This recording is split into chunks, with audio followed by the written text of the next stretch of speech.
मतदारसंघात येईल। महाविकास आघाडीच्या व काँग्रेस पक्षाच्या उमेदवार विधानसभेतील आमच्या एक तरुण तडफदार सहकारी आमदार प्रणितीताई शिंदेच्या प्रचाराच्या निमित्ताने आज मोठ्या संख्येने आपण सर्व कार्यकर्ते आणि लोक इथे एकत्रित जमलेलो आहोत। वास्तविक पाहता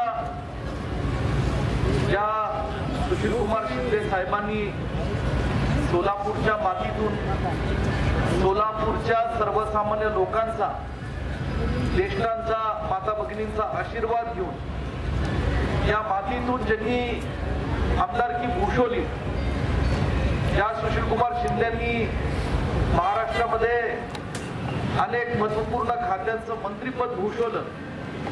तब्बल 9 वेळा ज्यांनी महाराष्ट्राच्या विधानसभेमध्ये महाराष्ट्राचा अर्थसंकल्प मांडलं आणि आपल्या सर्वांच्याच आशीर्वादाने ज्यांनी महाराष्ट्राचं मुख्यमंत्री पद आणि केंद्रामध्ये सुद्धा मंत्रिपद भूषवलं, अशा आदरणीय सुशीलकुमार शिंदे साहेबांचे आपण सर्वजण एक त्यांना मानणारे त्यांच्या विचाराचे आपण सर्व कार्यकर्ते आहोत। 1970च्या दशकापासून अत्यंत सर्वसामान्य प्रतिकूल परिस्थितीतनं आदरणीय सुशीलकुमार शिंदे साहेबांनी त्यांच्या व्यक्तिगत जीवनाची सुरुवात केली। सुरुवातीच्या काही वर्षात पोलीस खात्यात काम केल्यानंतर या ठिकाणी सोलापूरच्या जनतेचे प्रश्न सोडवण्यासाठी सोलापूरच्या सार्वजनिक जीवनामध्ये सार्वजनिक प्रश्नांमध्ये कुठेतरी सर्वसामान्य लोकांना हातभार लागावा, मदत व्हावी, यासाठी ते काँग्रेस पक्षाच्या विचारातून समाजकारणातलं राजकारणामध्ये आले। तो काळ फार वेगळा होता महाराष्ट्रातल्या राजकारणाचा। स्वर्गीय यशवंतराव चव्हाण साहेबांसारख्या महाराष्ट्राच्या मातीतून दूरदृष्टीचे तयार झालेले अनेक नेते, वैचारिक नेते, अशा लोकांच्या तालमीत तयार झालेले आदरणीय सुशीलकुमार शिंदे साहेब आणि अनेक नेते मंडळी ही त्या काळामध्ये काँग्रेस पक्षाच्या विचारातून महाराष्ट्राच्या राजकारणामध्ये काम करू लागले। गेल्या 40-50 वर्षाच्या अधिक कालावधीमध्ये आदरणीय शिंदे साहेबांनी जे काम या सोलापूर जिल्ह्यामध्ये उभं केलंय, त्या सोलापूरच्या कामाच्या बाबतीमध्ये नेहमीच आज महाराष्ट्रामध्ये कौतुक केलं जातं। शिंदे साहेबांचा हा विचारांचा वारसा आपल्या सर्व सोलापूरच्या जनतेच्या आशीर्वादाने खऱ्या अर्थाने हा विचारांचा वारसा जो समर्थपणे जो जोपासला आणि पुढे चालवण्याचं काम ज्यांनी केलं ते आमच्या विधानसभेतल्या आमच्या सहकारी आणि आपल्या सोलापूरच्या आमदार आदरणीय प्रणितीताई शिंदे। मी नेहमीच त्यांना विधिमंडळामध्ये पाहिलंय। सभागृहाचं कामकाज सकाळी 11ला सुरू झालं तर त्या 10-10:30ला सभागृहामध्ये बरोबर आलेल्या असतात आणि सभागृहाचं कामकाज सुरू होण्यापूर्वी सभागृहामध्ये बसून आजचे प्रश्न सोलापूरकरांचे कुठले मांडायचे, सोलापूरकरांचा पिण्याचा पाण्याचा प्रश्न असो, दुष्काळीचा प्रश्न असो, शेतीच्या पाण्याचा प्रश्न असो, सोलापूर शहरामध्ये राहणारे जे सर्वसामान्य नागरिक आहेत त्यांचे काही प्रश्न असतील, हे सर्व प्रश्न आपल्या पूर्व सभागृहामध्ये कसे मांडायचे, प्रसंगाला नम्रपणे तर प्रसंगाला आक्रमकपणे सुद्धा ते मांडून ते सरकार कुणाचं का असना, सत्ता कुणाची का असना, ते प्रश्न कसे सोडवायचे अशी भूमिका ही आदरणीय प्रणितीताई शिंदेची एक घेताना आम्ही सातत्याने विधानसभेमध्ये पाहिलं। मी नेहमी त्यांची धडपड पाहिली। माझे वडील मुख्यमंत्री होते, माझे वडील काँग्रेस पक्षाचे ज्येष्ठ नेते होते, म्हणून कधी त्या हवेत राहिल्या नाही। सर्व सातत्याने जमिनीवर राहून लोकांच्या मध्ये मिसळून लोकांचे प्रश्न काय हे या ठिकाणी ते प्रश्न घेऊन मंत्रालयात सुद्धा प्रत्येक मंत्र्याच्या सचिवांच्या दारोदारी जाऊन प्रश्न सोडवण्याची भूमिका त्या ठिकाणी प्रणितीताईंनी अत्यंत नम्रपणे पार पडली। आज मित्रांनो, महाराष्ट्राच्या राजकारणामध्ये काय परिस्थिती आहे,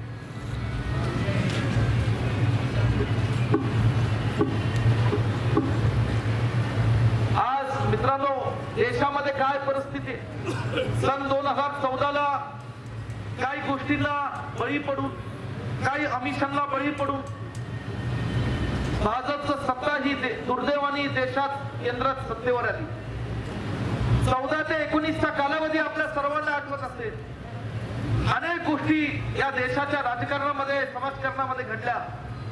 कधी नोटबंदी अचानकपणे लागली गेली, कधी जीएसटी अचानकपणे लादली गेली आणि अनेक गोष्टी या ठिकाणी केल्या. जी काय गोष्ट घडत होती ती पंतप्रधान रात्रीच्या 12 वाजता जाहीर करत होते. का रात्रीचे 12 त्यांना आवडतात आम्हाला कळत नाही, परंतु ही सगळ्या या गोष्टी जाहीर करत असताना कधी देशाचा त्यांनी विचार केला नाही. देशातल्या सर्वसामान्य लोकांना त्याचा काय त्रास होईल हा कधी विचार केला नाही.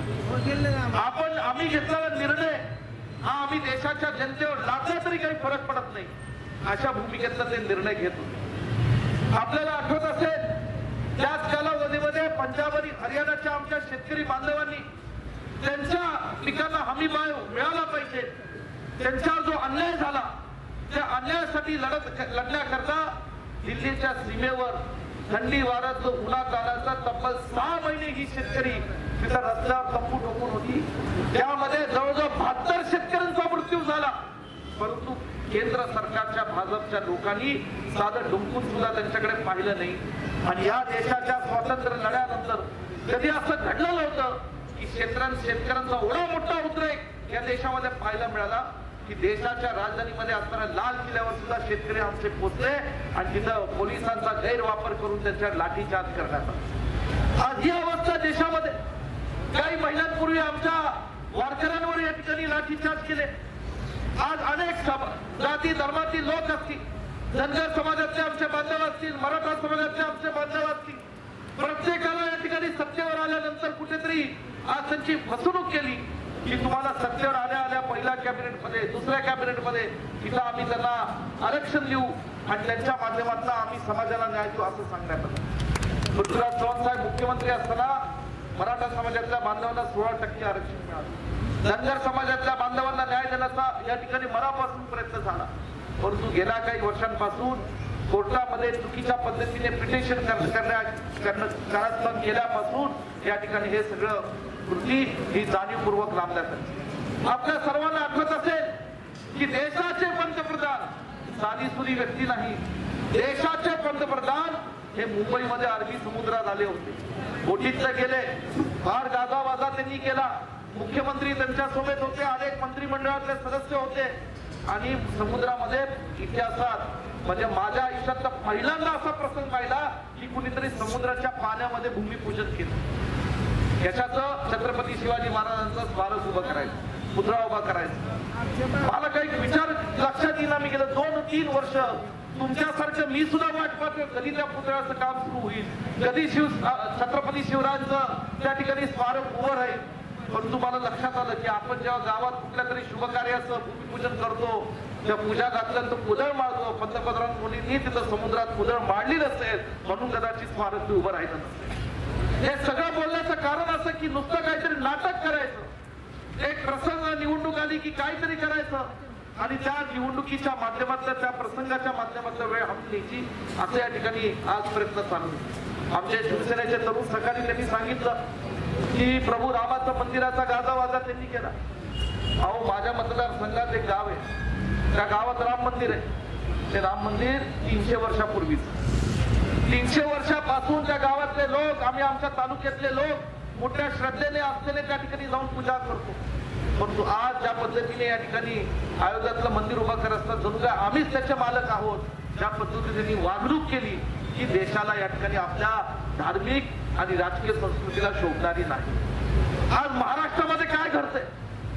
ज्या बाळासाहेब ठाकरेंनी शिवसेनेची स्थापना ही मराठी अस्मितेसाठी केली, ज्या स्वर्गीय बाळासाहेब ठाकरेंनी मुंबईमध्ये महाराष्ट्राच्या कानाकोपऱ्यात सर्वसामान्य शेतकरी कुटुंबातली जी तरुण पिढीतले लोक मुंबईच्या कामगार मिल्स मध्ये काम करत होती, गिरणी कामगार म्हणून काम करत होती, त्या गिरणी कामगारांचे प्रश्न सोडवण्याकरता मराठी अस्मितेकरता शिवसेनेची स्थापना केली. तो शिवसेना पक्ष सुद्धा अत्यंत चुकीच्या पद्धतीने, वाईट पद्धतीने हा फोडण्याचं काम सुद्धा सत्ताधारी पक्षातल्या नेत्यांनी केलं. तिचा हौस मिटली नाही. महाविकास आघाडी एक मुठ म्हणून चांगल्या पद्धतीने काम करत होती. उद्धव बाळासाहेब ठाकरे या ठिकाणी आज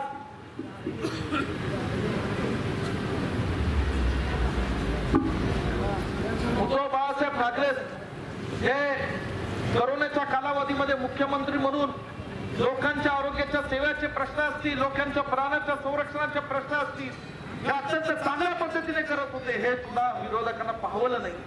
म्हणून पहिल्या शिवसेना फोडली, पुन्हा राष्ट्रवादी काँग्रेस पक्ष ही या ठिकाणी फोडला. आज आपल्या महाराष्ट्राच्या संस्कृतीला हे शोभणारं नाही. महाराष्ट्राच्या 80 वर्षाच्या इतिहासामध्ये कधी असं घडलं नाही आणि आज प्रचंड मोठी निराशा, चीड महाराष्ट्राच्या जनतेमध्ये इथे उभी झालेली आहे. आणि म्हणून मला तुम्हाला सांगायचं आहे, महाराष्ट्राच्या जनतेमध्ये सुप्त लाट आहे. महागाई वाढली, बेरोजगारी वाढली, याच्या प्रत्यक्षपणे साक्षीदार तुम्ही सगळी मंडळी दुर्दैवाने राहिलेला आहात. किती महागाई वाढली, किती बेरोजगारी वाढली, महाराष्ट्रातले उद्योग जाणीवपूर्वक गुजरातला कसे नेले जातात हे सुद्धा आपण या ठिकाणी गेल्या काही वर्षांपासून पाहिलेलं आहे. आणि मग या सगळ्या गोष्टींचा बारीक विचार केला पाहिजे. सोलापूरच्या एकीकडे शहर आहे, दुसरीकडे ग्रामीण भाग आहे, त्यात सुद्धा दुष्काळी भाग आहे. दुष्काळी भागातल्या शेतकऱ्यांचे पिण्याच्या पाण्याचे, शेतीच्या पाण्याचे प्रश्न आहेत. उजनी धरणातल्या पाण्याच्या बाबतीतला सातत्याने भूमिका लोक घेतात, बोलतात, प्रत्यक्षपणे करताना त्या ठिकाणी आज एक आक्रमक असं लोकसभेचं या मतदारसंघातलं नेतृत्व त्या ठिकाणी पाहिजे. म्हणून या ठिकाणी आज प्रतिनिधी आपल्या सर्वांच्या समोर आलेले आहे. आज सगळ्या प्रश्नांची त्यांची जाण आहे. आमची भगिनी तुमच्या सर्वांच्या आशीर्वादाने मला खात्री आहे की सोलापूरचा कुठलाही नागरिक त्यांच्याकडे गेला तर तो रिकाम्या हाताने परत कधी येणार नाही, हा विश्वास या ठिकाणी सांगण्याकरता मी आपल्या सर्वांच्या समोर इथं आलो. एक लोकांच्या सुखदुःखात सहभागी होणारी आमची ही भगिनी, आणि म्हणून आपण सर्वांनी त्यांना आशीर्वाद द्यावे, त्यांना साथ द्यावी ही विनंती करण्याकरता खास सांगलीमधलं मी आलो. इथं आल्यानंतर स्वर्गीय भारत भालके नानांची आम्हाला सर्वांना खूप आठवण. माझे वडील स्वर्गीय पटकरावजी कदम साहेब राज्यात मंत्री म्हणून काम करत असताना नानांचे त्यांचे फार जवळचे संबंध. नाना नेहमीच त्यांच्याकडे सातत्याने विधानसभा मतदारसंघातल्या लोकांचे, सर्वसामान्य लोकांचे प्रश्न घेऊन येत होते. आणि नानांचा स्वभाव असा होता की मी स्वतः पाहिलं डोळ्यांनी की एखाद्या मंत्र्याकडे गेले तर त्यांना, नानांना कुणाची अपॉइंटमेंट कधी लागत बेधडकपणे कुठल्याही मंत्र्याच्या खोलीमध्ये, कुठल्याही ऑफिसमध्ये जात होते. माझ्या मतदारसंघातल्या माझ्या लोकांचा प्रश्न ते सांगत होते आणि सर्व मंत्री सर्व या ठिकाणी आज त्यांच्याकडे प्रेमाने त्यांचा आदर राखून ते प्रश्न सोडवत होते. असं एक त्यांचं काम होतं. तुम्ही सगळ्यांनी त्यांना साथ दिली, आधार दिला. आकस्मिक त्यांचं दुःखद निधन झालं. आम्हा सगळ्यांना महाराष्ट्रात फार मोठा धक्का बसला, कारण मी सुद्धा नुकताच विधानसभेचा आमदार झालो होतो जेव्हा माझ्या वडिलांचं दुःखद निधन झालं होतं. आणि त्यावेळेस भारत नानाबरोबर मला थोडंफार काम करण्याची संधी मिळाली. अनेक आठवणी त्यांच्याकडून सुद्धा माझ्या वडिलांच्या मी सातत्याने ऐकत होतो. एक असं आपल्याकडे नेतृत्व केलं, पण आज त्यांच्याच विचारांवर, त्यांच्या पावलावर पाऊल ठेवून आज भगिनीचे या ठिकाणी तुमचा आशीर्वाद घेऊन काम करण्याचा प्रयत्न करतात. कधी कधी राजकारणामध्ये काही गोष्टी होतात भगिनीची, तुम्हाला सांगू इच्छितो, पराभव होत असतो. मला सुद्धा 2014ला पुण्याची लोकसभा लढा लावली, मला सुद्धा पराभव झाला. हे होत असतं कधी कधी, पण पराभव ही यशाची पहिली पायरी असती. येणारा काळ हा तुमचा राहील, प्रणिती शिंदेचा राहील, काँग्रेस पक्षाचा राहील, महाविकास आघाडीचा राहील, हा विश्वास या निमित्ताने तुम्हाला देतो. तुम्ही सगळी मंडळी आज चांगल्या पद्धतीने या ठिकाणी काम करताय. पुढच्या 4 महिन्यानंतर महाराष्ट्रामध्ये विधानसभेची निवडणूक होणार आहे. आज महाराष्ट्रामध्ये जे जनतेमध्ये चीड आहे, ते चीड कुठेतरी आपल्या सर्वांना या ठिकाणी आता मतपेटीच्या माध्यमातून व्यक्त करायला पाहिजे. आणि म्हणून प्रणिती शिंदे काँग्रेस पक्षाची आमची ही भगिनी आज लोकसभेची निवडणूक लढतीये. आदरणीय श्रीमती सोनियाजी गांधी, राहुलजी गांधीची साथ त्यांच्या पाठीशी गंभीरपणे उभी आहे. आणि तुम्ही सगळे या ठिकाणी त्यांना मतदान करून प्रचंड मताधिक्याने निवडून येऊन सोलापूरची सेवा करण्याची संधी द्याल. एवढंच या ठिकाणी बोलतो आणि माझे 2 शब्द थांबवतो. जय हिंद.